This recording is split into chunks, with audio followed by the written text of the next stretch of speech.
Hey guys, welcome back to Mind Over Miller. First off, I want to start by saying I'm sorry that my weekly episode launches have not been weekly. They've been more like bi-weekly, and it's just because me and my family and my husband, we've had a lot going on the past couple weeks. And life gets busy sometimes, so I just want to apologize because I know a lot of you look forward to these episodes being weekly, and I'm going to try my best to get back to that. It feels good to have you here, in this space we've created together. Whether you're listening for the first time, the 5th, or the 50th, I'm grateful that you press play. In a world that moves fast, scrolls endlessly, the fact that you're here in this moment, breathing through this conversation with me, that matters. Today's topic is one that has lived in my mind and my heart for a very long time. It's deeper than small talk, it's heavier than casual conversation, and it's wrapped in layers of emotion. Some soft, some sharp, all real. Today's episode is titled, The Questions We Don't Ask Out Loud. Before we dive in, I want to share something very special with all of you. Something that still feels so surreal to say out loud. My husband Nick and I are expecting our first baby, our little baby Bean, arriving June 2026. Speaking those words, it's emotional in a way that time, growth, patience, and trust make possible. I turned 30 this year.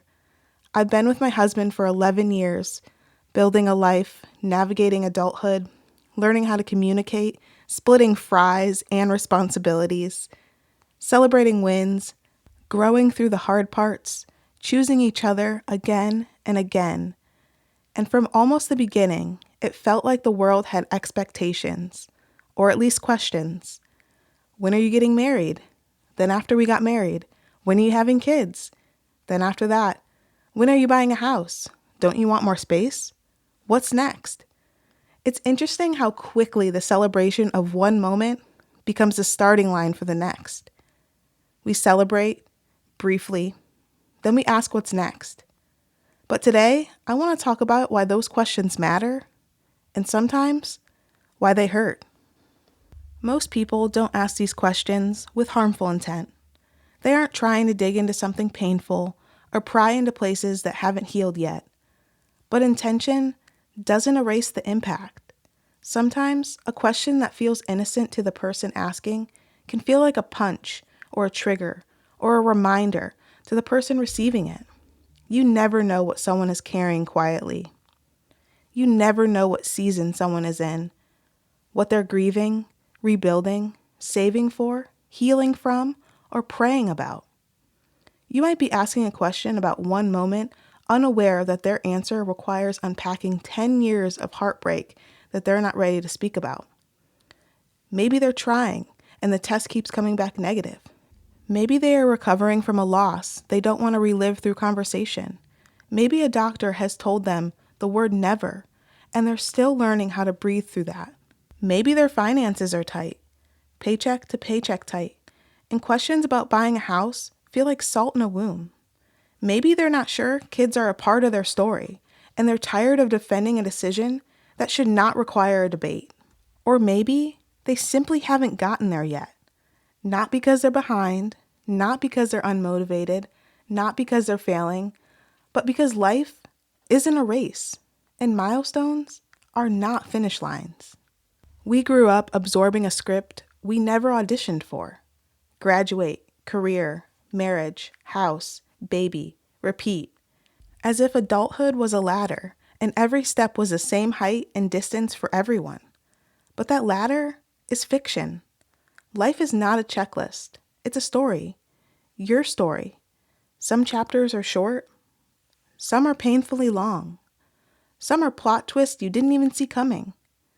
Some are blank pages where you're waiting for inspiration, healing, clarity, or courage. Social comparison has turned life into a scoreboard, a silent competition that rewards speed, not alignment.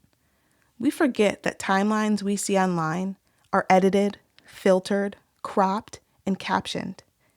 We don't see the arguments before the engagement photos. We don't see the debt behind the new house. We don't see the grief behind the pregnancy announcement. We don't see the healing behind the smile. If your path looks different, maybe it's because you're building something that wasn't modeled for you. Maybe you're breaking cycles your family never had the privilege to break. Maybe you're healing trauma that didn't start with you, but won't continue through you. Maybe your timing is different because your purpose is different. There is no such thing as being late to your own life. So how do we shift culture? One reaction at a time, one breath before we ask, one moment of reflection where a question becomes compassion. It's not about avoiding hard conversations. It's about earning them. It's about recognizing that curiosity does not equal entitlement. We can still connect deeply without interrogating someone's timeline. What if, instead of questions that assume something, we ask questions that open something? How are you feeling in this season of life? What's been on your heart lately? Is there anything you're excited about right now? How can I best support you? What's something you've been proud of lately? These are softer doorways into someone's emotions, not their private logistics. And when someone does share, listen without comparing. Advice is rarely the medicine we think it is. Listening, witnessing, validating, that's where connection lives. If you're listening right now and you feel behind, maybe you're single while your friends are getting married. Maybe you're renting while others are closing on homes. Maybe you're healing while others are announcing. Maybe you're trying quietly while others post gender reveals. Please hear this. You're not late.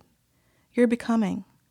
Some of the most important growth of your life is happening underground, where no one can see it, like roots strengthening before the bloom. Some chapters don't come with an applause or confetti, but that doesn't make them any less meaningful. If your timeline looks different, it might be because you're building a life with intention, not impulse.